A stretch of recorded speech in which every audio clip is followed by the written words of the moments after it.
Hello. Today we're going to be in Genesis chapter 26. This is really the only chapter where Isaac is the dominant character. Now I realize that his patriarchalness is going to go on for several more chapters, but Jacob very quickly becomes the dominant theme. This is the only central chapter. I think Isaac, though a godly person, as Mount Moriah experience shows, was a quieter person. A calmer person, not as an aggressive person. And this chapter is really going to show that in how he deals with the Philistines. Very godly man, very non-aggressive, has some wonderful characteristics, but I guess it just doesn't make for as many accounts being recorded. There was a famine in the land. We've seen a period of these famines. It has caused the history of Israel to be twisted in many divine ways. It was a famine that's going to cause Jacob to go down to Egypt, where they're going to be finally enslaved. It's a famine that causes Isaac to want to go to Egypt. It's a famine earlier in Genesis 20, I believe it's verse 10, that caused Abraham to go to Egypt. That's where he got Hagar, the slave of Sarah. That's the first time he calls Sarah his sister. So there's a famine in the land. Now Isaac is going to seem to act just the way that Abraham acted. Now, let me just say to you, here's a cyclical pattern of events. A famine comes periodically. Why do all liberal scholars seem to say that this is one event with several differing accounts? Why couldn't culturally these men handle the problem the same way? I think that's a much better explanation than trying to get all these sources out of Genesis. I really think the JEDP theory of source criticism is the theological pits. You ought to see Josh McDowell's Evidence That Demands a Verdict, Volume 2. There was a famine in the land, besides the previous famine that had occurred in the days of Abraham, chapter 20, verse 10 and following. So Isaac went to Gerar. Now Gerar is identified as one of these Philistine cities. There are 5 major Philistine cities, form kind of a circle on the Palestinian southern coast. This is close to one of them. Now the king was called Abimelech. He was the king of the Philistines. Now we learn from verse 26 of this same chapter that this Abimelech may have been kind of a title like Pharaoh or Caesar or Hadad. Every generation had the same name, because we're going to find another one some 75 to 80 years later, which doesn't seem to be the same one. And Yahweh appeared to him and said, "Do not go down to Egypt." Now, I wonder why. Why did he forbid him to go to Egypt? That's obviously where he was heading. Maybe because his father Abraham had gone to Egypt.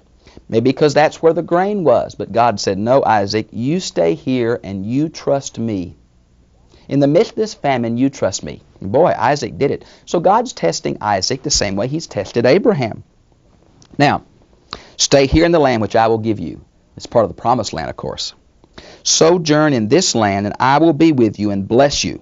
To you and your descendants I will give all these lands. Wow.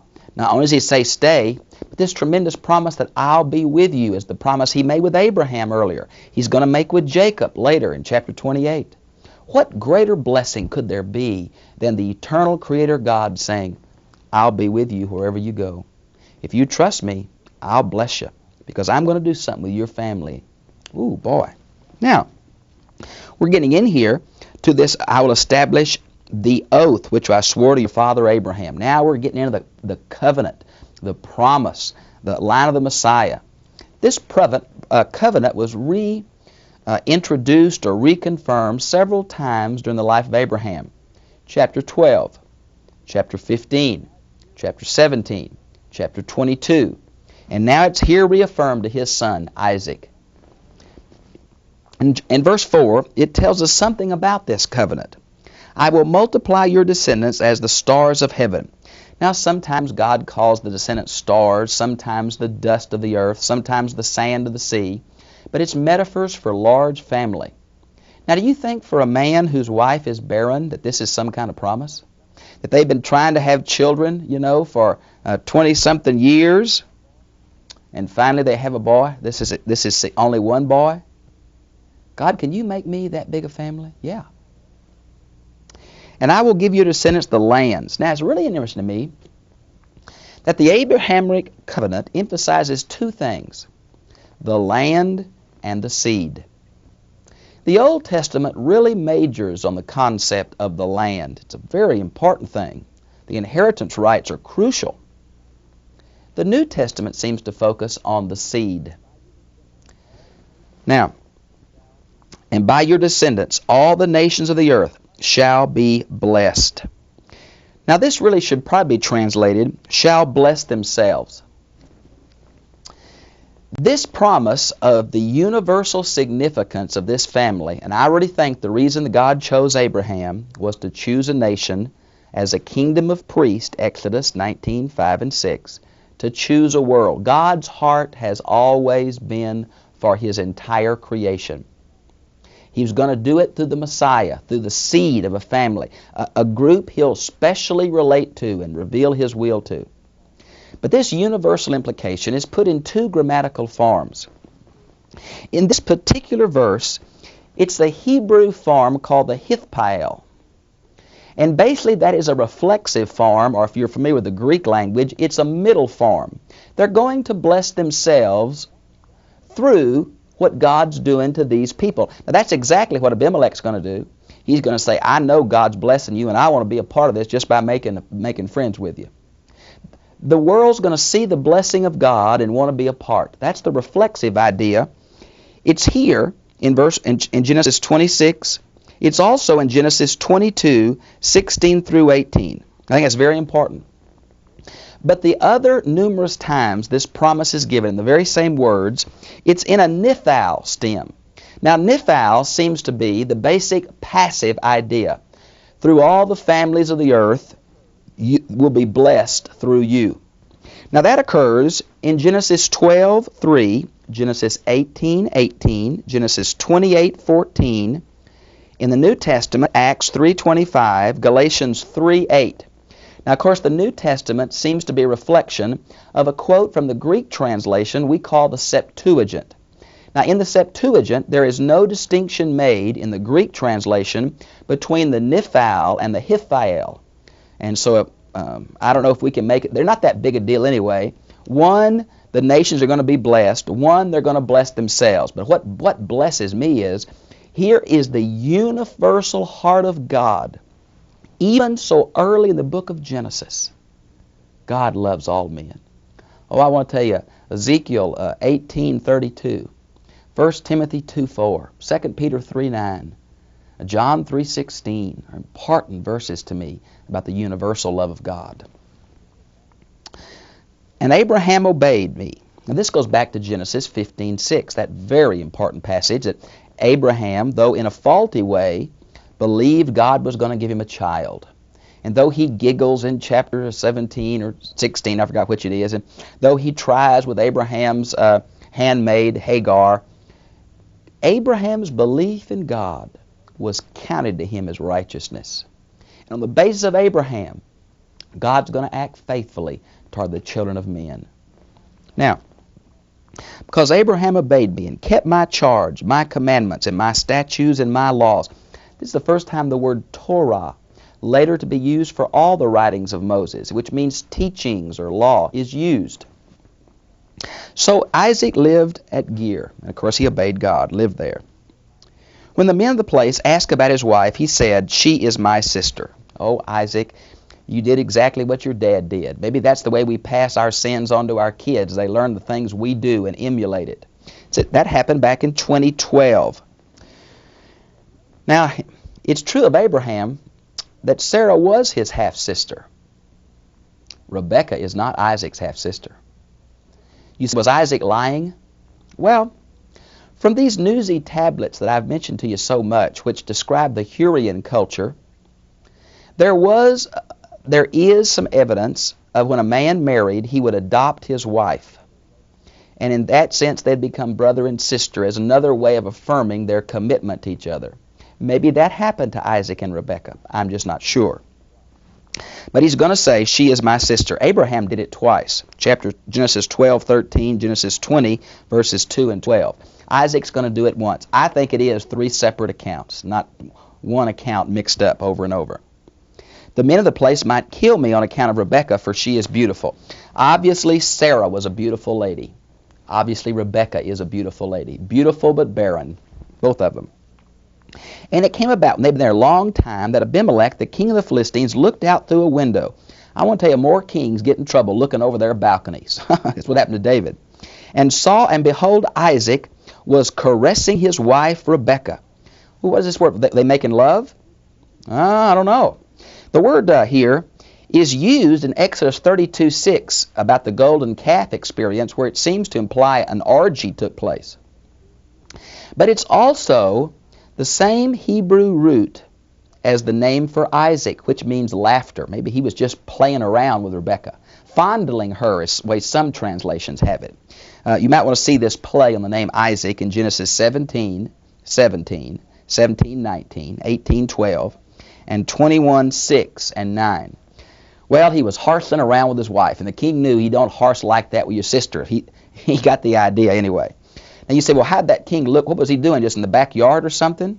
Well, the king's house was normally higher than the others. The fact that Isaac lived close to the king showed he was an important person, even in that as a sojourner. And the king, maybe was a peeping Tom anyway, I don't know, but he saw it and recognized that Isaac had lied to him. Well, why did it make so much difference? Well, look at verse 10. Well, let me go back to 9. Then Abimelech called Isaac and said, behold, certainly she is your wife.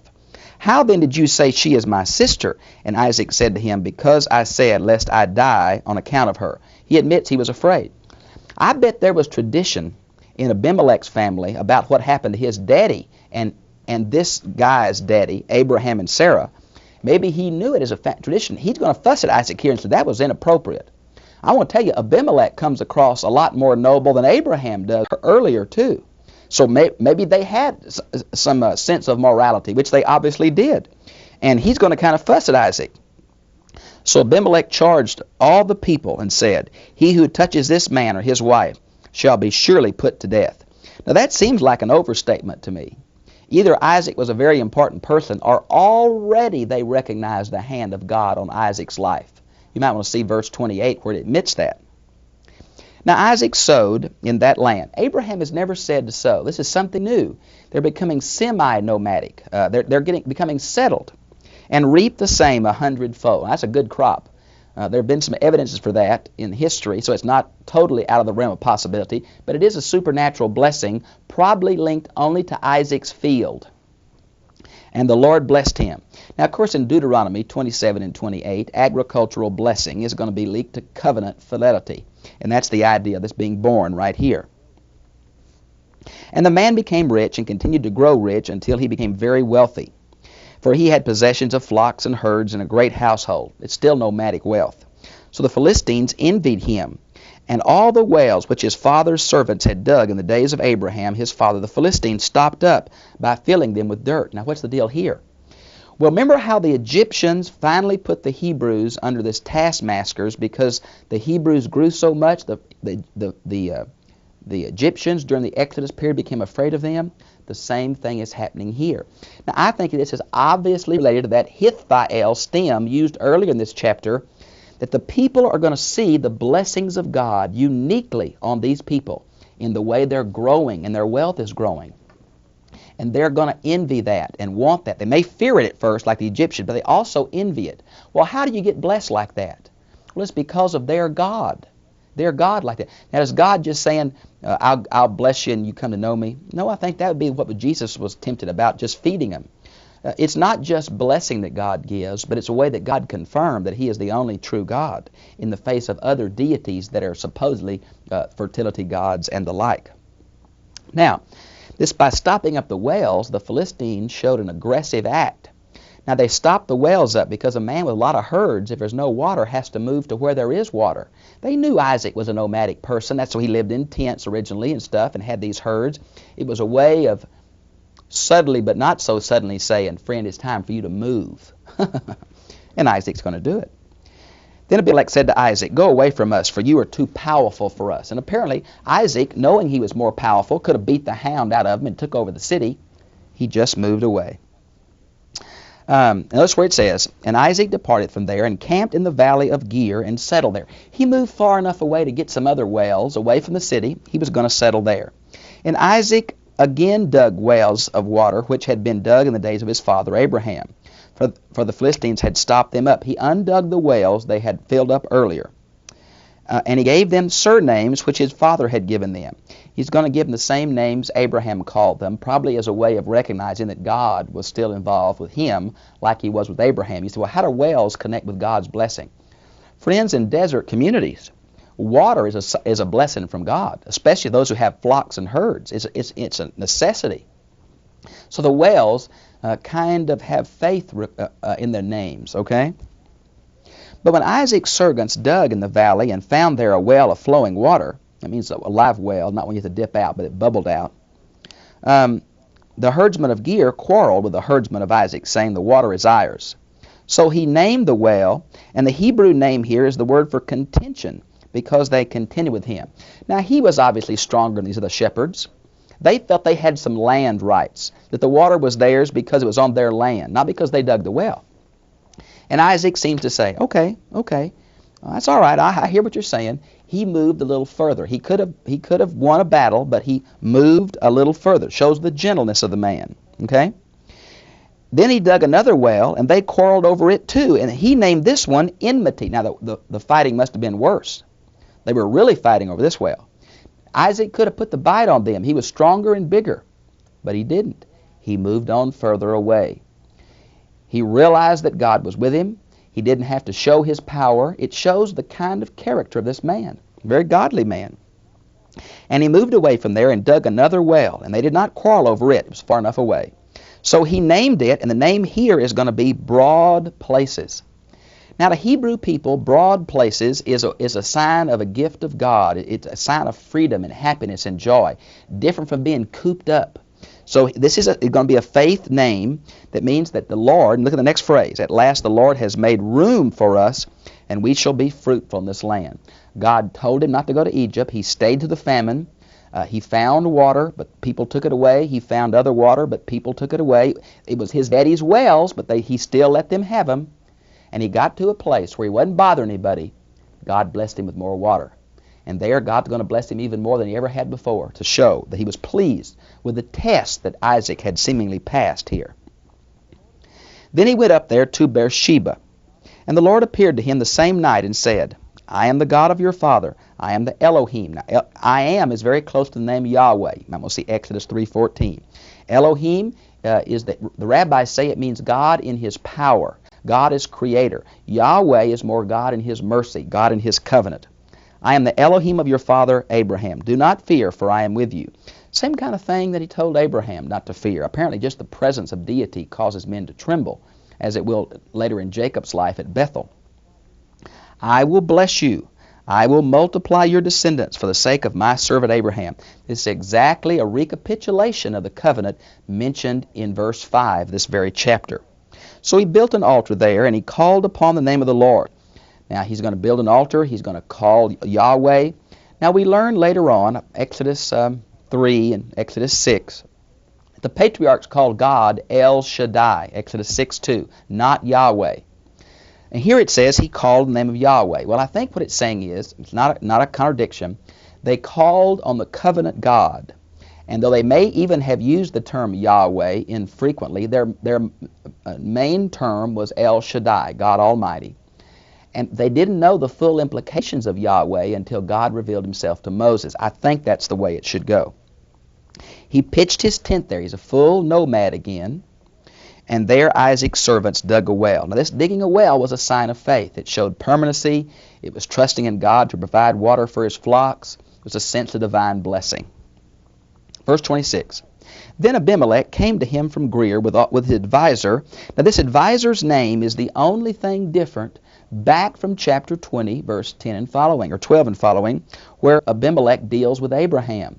But it's been 75 or 80 years, and most of us feel like that's much too long for the same man to be alive. Besides, if it was the same man, you think he'd have been really ticked off by this guy's son tricking him just like his father had over saying his wife's his sister. Last time it cost him a disease. So I think with this new servant's name here mentioned, even though the name of the king and the name of his commander, Phicol, are exactly the same, most of us assume that it's just a name for these leaders and not the same person. Now, he's the same guy that told him to get out just a few verses earlier. Phicol, the commander of the army, they came now. By the way, I want to stop here and do a little aside. If you look at the heading to Psalms 34, you'll see the name Abimelech is a general name for these kings, like Pharaoh or Hadad or Caesar or whatever. And Isaac said to them, "Oh, why have you come to me, since you hate me and have sent me away from you?" Well, Isaac's meek, but he's not a coward. He's saying, "What's the deal? What do you want from me now?" And they said, "We plainly see that the Lord has been with you. So we said, let now there be an oath between us, between even you and us, and let us make a covenant with you." Now, I think this is part of that promise that God says they're going to bless themselves through you. They're recognizing that something's different about Isaac.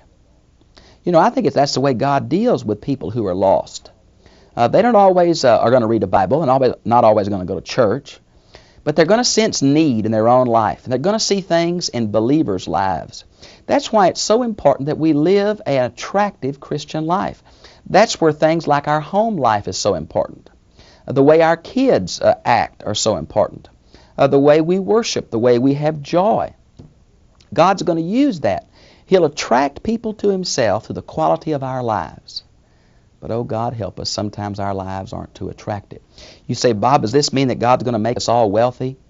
I think that's a modern problem, that people have proof-text the Old Testament and missed the fact that most of the New Testament people, that persecution, joy amidst persecution, faithfulness amidst persecution, becomes almost the New Testament sign of God's presence and faithfulness, as abundant physical blessing was in the Old. We have to take into account. Now they want to make a deal. I guess they're still afraid of Isaac because he's so powerful and so rich and his family is so large, and they also recognize that God's with him. Then he made them a feast, and they ate and drank. Now apparently this idea of a feast along with a covenant is very common. Matter of fact, that very famous New Testament passage, Revelation 3:20, "Yea, I stand at the door and knock. If anyone will hear my voice and open the door, I'll come into him and sup with him and him with me." I think it goes back to this. That's not for salvation. That's about the fellowship of those who are saved. Matter of fact, I think the Lord's Supper goes back to this idea of a fellowship meal. I think the peace offering, in which a man brought an animal, not out of sin or guilt or shame or anything, but because he just wanted to, and then symbolically God and him ate together, is this same idea of a covenant meal being so significant. One of the reasons Judas was condemned is he ate with the Lord and then raised his heel against him. It's horrendous. Even today, to eat with a Bedouin or to eat with an Arab is to make a covenant with him, a friendship. In the morning they arose early and exchanged oaths. Then Isaac sent them away, and they departed from him in peace. Now, although this man's going to call the name of the Lord, verse 28, he says Yahweh. I don't think that means he was a Yahwehist or a believer. He just knew what Isaac called his deity and calls him by that and recognizes his God's presence. Now it came about on the same day that Isaac's servants came in and told him about the well which they had dug, and he said, "We found water." So he called the place. Now the word here, you might go back to Genesis 21:31, for it's going to be the name upon which the term Beersheba is going to be built. Now there's some etymological confusion here, because Beersheba goes by two names. In Genesis 21:31, it's either the name, the place of the 7 wells, or the place of the oath. And so it goes by two, and this is the idea of the oath here. And then Esau was 40 years old. He married Judith, the daughter of Beeri the Hittite. Now verses 34 and 35 are a totally different subject and should go later with chapter 27. You might want to see chapter 27:46. It's going to show some of the problems, continuing to show Esau is not a spiritual man. He's a secular man. He married about the age 40, same as Jacob's going to do, but he's going to marry some Canaanite women. And look at it, it says, and they made life miserable for Isaac and Rebekah. And of course, in chapter 27:46, it's going to say, Rebekah felt like she was going to die because of Esau's wives. Now, I don't know what they did to drive her up the wall, but there was some problem there. There's a problem in Esau marrying those Canaanite women because Abraham had told him earlier, don't take a wife from the people who surround you. So Esau either did not know that family tradition or didn't care about it. And by looking at the man's life, he just didn't care about spiritual things. I'm not saying he was a bad sinner. He was just an outdoorsman who'd rather hunt than go to church. He'd rather do what he wanted to than what God wanted him to do. There's the difference. And so him and Jacob are very pronouncedly different characteristics. Well, that's the end of chapter 26, and it basically concludes the chapter that deals with Isaac. And he comes across a very godly man, very patient, not arrogant, not pushy, willing to live in harmony with his neighbors, willing to believe God, overcame all the tests that God put before him as Abraham had. But now in chapter 27, we're going to transition now to Jacob, who is the main figure. Well, I've really enjoyed being with you, and I'll see you again, same time, same place, next week. God bless you.